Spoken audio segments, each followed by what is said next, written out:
আমরা যারা কক্সবাজার ঘুরতে চাই সবাই কিছু না কিছু শুটকি করে নিয়ে আসি। বেশিরভাগ মানুষজন সুগন্ধা বিচের আশেপাশে যে শুটকির দোকানগুলো রয়েছে ওখান থেকে বেশি দামে শুটকি কিনে ঠকে যায়।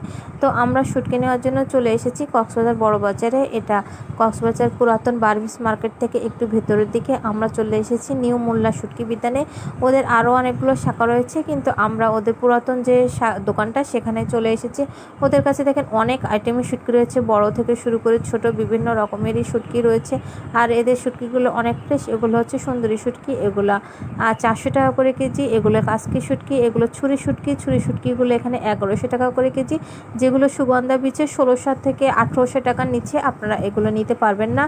আর এখানে ছিল চাপা শুটকি, চিংড়ি শুটকি। আর এদের কাছে লোটা শুটকিগুলো অনেক ভালো ছিল, এবং এই লোটা শুটকিগুলো 650 টাকা কেজি, যেগুলো সুগন্ধা বিচে 800 থেকে 1000 টাকার নিচে আপনারা নিতে পারবেন না। ওরা আমাদেরকে শুটকিগুলো অনেক সুন্দর করে র্যাপিং করে দিয়েছিল যাতে আমাদের সেগুলো ক্যারি করতে সুবিধা হয়। আরও তাছাড়া ওদের কাছে অনেক বড় বড় শুটকি ছিল, বড় মাছ যেটা সামুদ্রিক মাছ, কিন্তু আমরা আসলে ওগুলো নিতে চাই না ক্যারি করার প্রবলেমের কারণে। এখানে অনেক আইটেমের শুটকি, এবং এদের এই মাছগুলো অনেক ফ্রেশ ছিল, একবারে কোনো পোকামাকড় কোনো কিছু ছিল না, সবগুলো চারিদিকে পরিষ্কার পরিচ্ছন্ন ছিল। আর এই যে রিসিপ্টটা দেখতে পাচ্ছেন, এখানে ওদের অ্যাড্রেসটা দেওয়া রয়েছে। আর ওরা কিন্তু অনলাইনেও এটা ডেলিভারি করে, আপনারা চাইলে ওদের কাছ থেকে ফোন দিয়ে অনলাইনেও নিতে পারেন। তো আমরা এখান থেকে শুটকি নিয়ে পেমেন্ট করে আমরা চলে যাব।